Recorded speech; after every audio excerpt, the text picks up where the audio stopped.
Hi, my friend, it's Pat Sloan here, and it is, I'm going to call this Gathering of the Quilts, Episode 2. So as I go along, I will actually tag these here at YouTube, and there's a playlist, and I will put them in the playlist for Gathering of the Quilts. So today is a Q&A. Also, I've written an article today because I'm also on their calendar, is Word of the Year. My Word of the Year, my recap is today also because it's due. D-O, do things, and my big do for the rest of the year, well, hopefully not the rest of the year, is to get my quilts organized and get this whole process done that I've gotten started here in the Gathering of the Quilts. So I have made some notes over on my article today. I have put some of these things down there too, so if you want to go reference it in print, you can do that. And if you've missed episode number 1, the link is down below and it's at my website. And while you're there, click the subscribe so we can be friends. Mwah.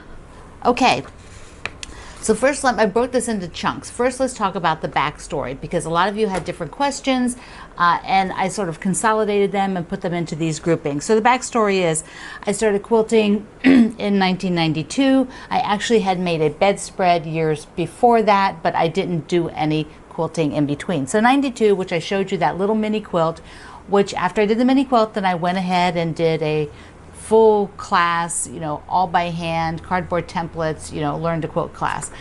But the little mini was just to see whether I thought I might like it or not. So I started my business part-time in 1996. Most of the quilts that you're seeing here in the Gathering of the Quilts are business quilts, things that I've made for my business. I started while I still had a day job. So I still had a full-time corporate job when I started my business as a part-time job back in 96.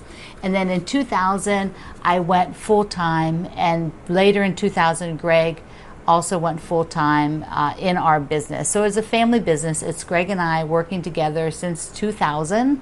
So the whole 21 years, we have been business partners, life partners. So it's his business as well.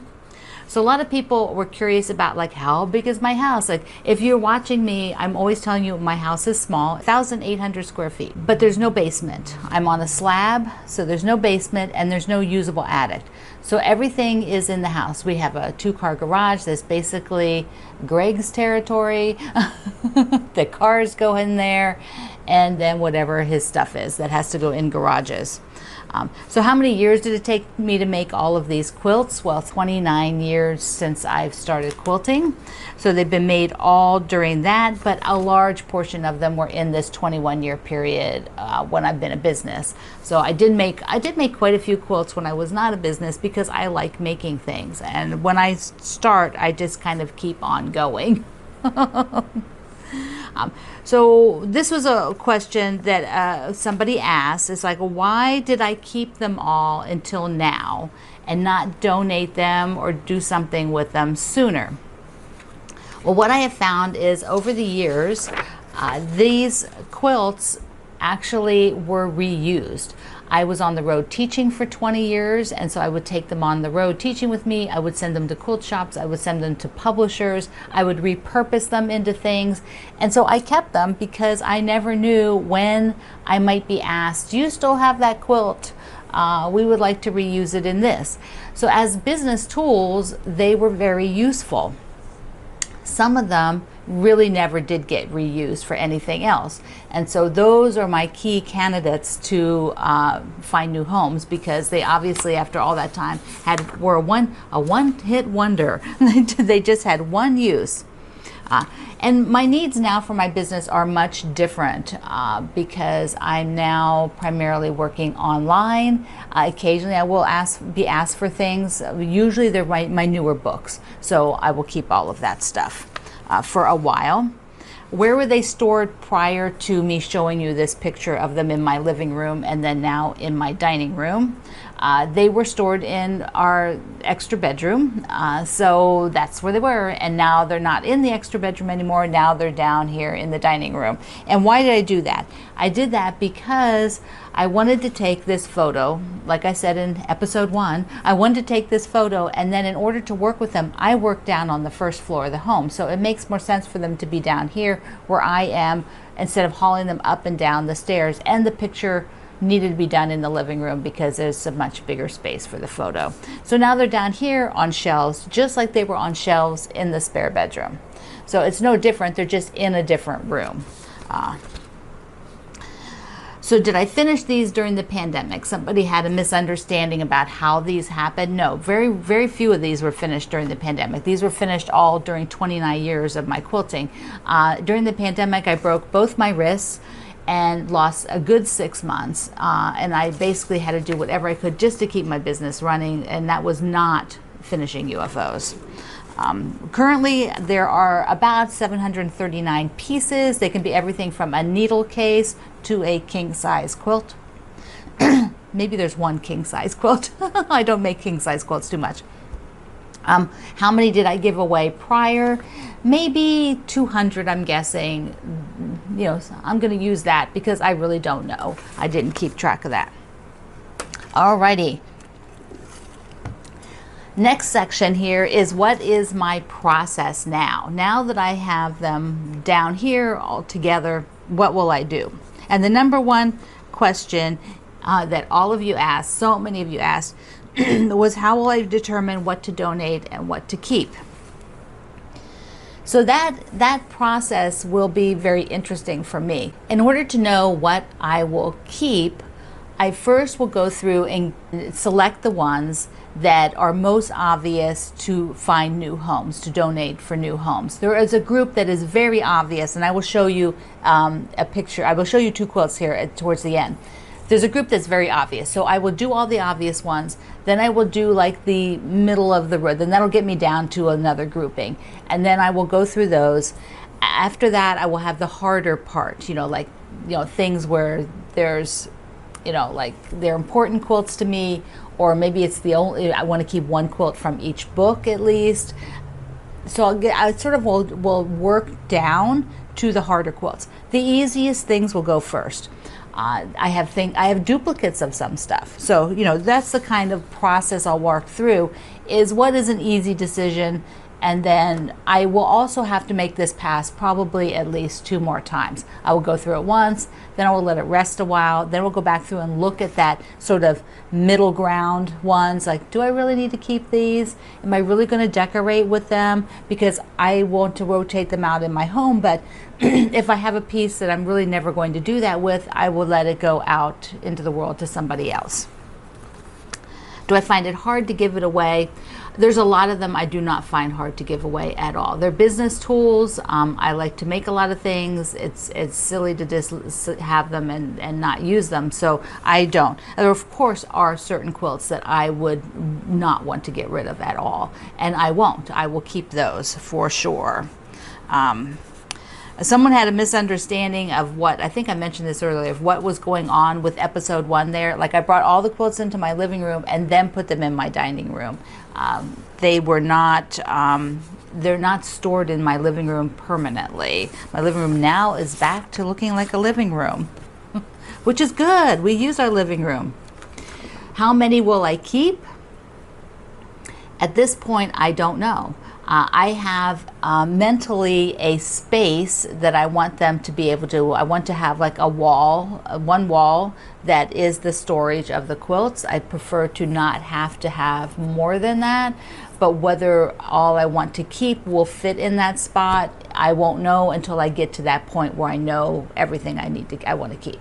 So it's a process. I can't say I'm going to keep 150. In episode 1, you saw what 150 looked like, but those were different sizes of quilts. If I kept 150 bed-size quilts versus 150 table runners, they take up vastly different space. So I'm going to be keeping a variety of sizes, and that means I won't know till the end what space I have. And I need extra space because I will make new things. So they will rotate out. Over time, things will probably, be rotating around. What am I doing to document these? I have photographs. I mean, it's not like I've never taken a photo of my quilts. I take photos of every single quilt. It's just that when I started my business, I did not envision what it would be like 20 years later, or how I would work on things 20 years later, and how I would want to present the things now. I had no clue 20 years ago how I would want things to look now.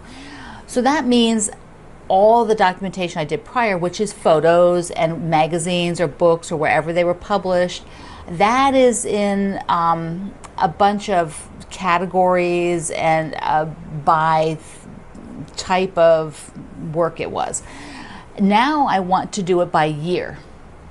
So I need to find things by year, which are two totally different ways of presenting and showing information. And so that's why it's a bit of a work, because I might have a quilt now that I did not necessarily write what magazine it was for. I remember it was for a magazine, but I don't know which magazine. And do I need to go back and find that magazine and document that or not? Because I already have it in the magazine folder somewhere. Anyways, that's a bit technical, but that's why I'm at this point where I am doing something different than I envisioned when I started my business. And when I sort them, eventually they will probably be by groupings of what I like to decorate with, like let's say Christmas, Americana, fall, spring. That's how I'll decorate my home. So I can get those groupings. And then after that, it'll probably be like books, magazines, other. Those will probably be the main top categories. So the next the next topic, hang in here, not too much more. The next topic is, what charity is this going to? How is this going to work for charity? What am I doing? What's the whole charity thing? So Greg and I have decided that the best thing for us, we have looked at all the options, and all of you have sent many, many options. But what we decided to do was select my friend who belongs to and is on the board of a local charity, and they raise funds via their thrift shop and other mechanisms to buy nursing scholarships and other things having to do with the local hospital. And so Greg and I decided that it is easier for us to work with somebody who is local, that we know them, we can see the results of the work, we can help them if it's needed, we do not have to pay any shipping to send things to somebody, because if I pay shipping, that's just lost money. That's money I could use to give to charity, which we give to other charities as well. So can you bid on them? If something is up for bidding, I will let you know. Like the socialites will be up for bidding, and that will be in a few weeks. So you'll be able to bid on my quilt there. If there are other things that come up, I will let you know. So a lot of people want to know, where can they see all these quilts? They're not all, the photographs are going into my gallery. They're not all there yet, because that's what I'm doing. But as I photograph them and write down what I want to do and organize them by year, they are going into my gallery. Somebody said, are you going to make a book? And it's like, that's a lot of work, and probably, 20 of you would buy the book. So you can just go to the gallery and you can look at them for free there. You can even scroll in like this with your pinchy fingers. Okay, so that's what you want to do. The gallery link is below. So there's a few Q&As, and I'm going to do this one first. First, Vicky asked, are there quilts that you really don't care for? Well, of course. Of course. I think all of us make something, and it might go terribly wrong along the way.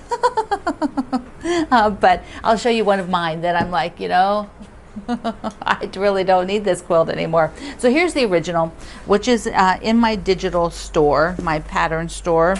So it is called Stitched, and it's done with a jelly roll. Super cute, super fun. And the background is a light color, and the jelly roll fabrics pop off of there. All right, this is my one that just went wrong. And not only did I know as I was going along that this was probably looking like a hot mess, I just kept making it.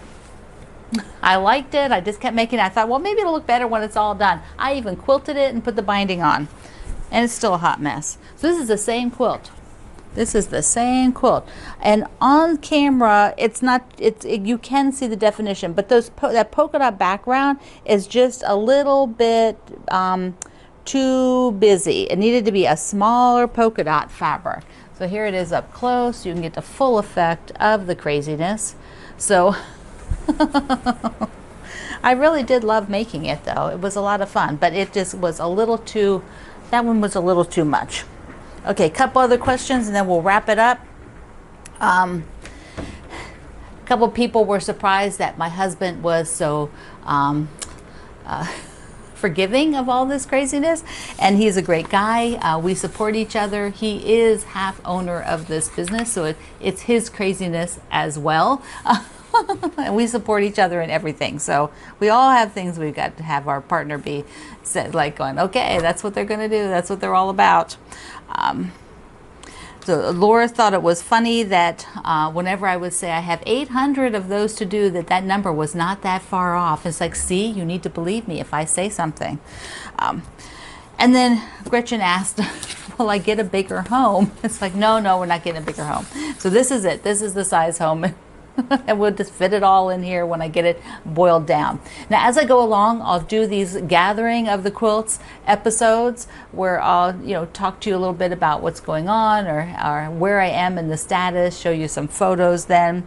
But today I wanted to really do the Q&A because a lot of you had these great questions and I hope that helped. You can go to my website and read them as well. Okay, now I have some quilts to document. I love you. Mwah. See you online.